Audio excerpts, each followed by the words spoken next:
Let's bring in Mark Smith, a former member of Trump's transition team and a constitutional attorney. Mark, good morning. It's great to see you. What is your take on the appointment of this special master, and where do things go from here?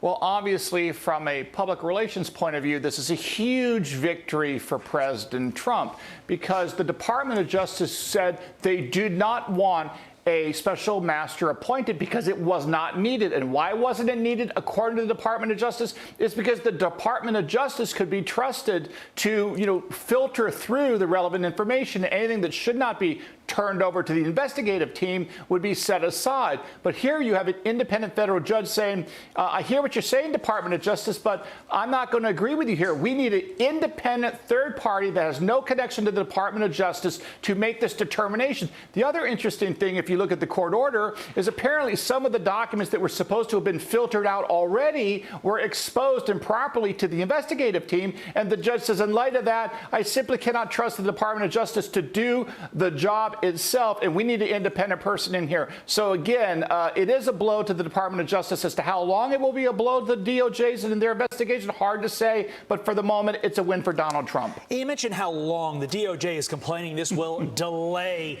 this process. Mark, why are they in such a rush here when investigations like, say the Durham investigation are taking a very long time?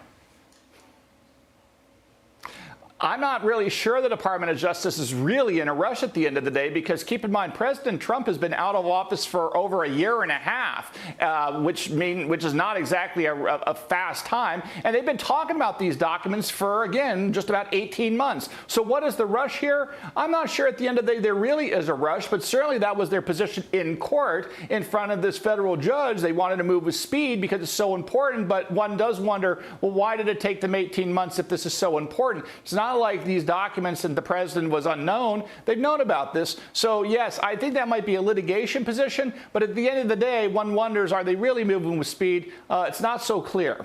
Yeah, we're sort of at the start of this saga right now. Let's jump to the end of it. How do you see all of this playing out? And ultimately, do you think the former president is going to face charges as it relates to these documents? I'm not sure he's actually going to be indicted, but remember, sometimes the lingering concern about being indicted or charged with a crime is a punishment in and of itself, because the mere fact that we're having this conversation today about whether or not President Trump is going to be charged with a crime demonstrates that in terms of a public relations political point of view, it's something that we're talking about, right? We're not talking about the midterms so much. We're talking about President Trump, who hasn't been president for almost, upward going towards 2 years, right? And yet we're still talking about him. So how does this ultimately play out? There's the question of what will happen in the court system. I'm skeptical they will actually charge him, but in terms of the ongoing political ramifications of this, we're going to keep talking about this because it's a big deal, because he's a former president of the United States and a potential future presidential candidate. So of course it's going to remain in the headlines. Yeah, Republicans during the midterms can't take the bait on this. They need to keep the messaging on the economy and on the border and the like. Mark, before we let you go, one word that jumped out at me in all the reports yesterday from this judge: taxes. Mention that Trump's taxes were taken. Could there be a connection between the so-called records case, which is what the DOJ is calling it, and some of these tax investigations of Donald J. Trump that are going on throughout the country?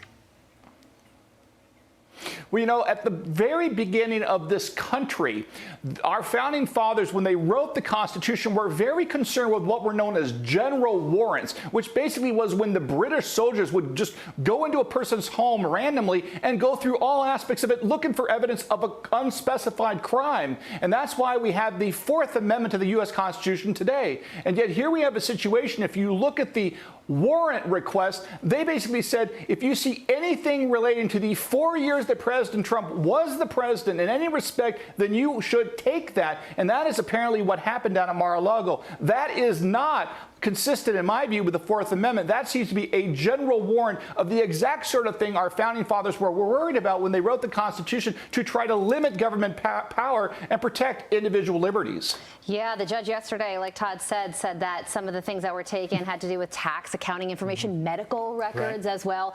Doesn't sound like any of that has to do with the National Archives. So more to come on that front for sure. Mark, thank you so much. Thank you.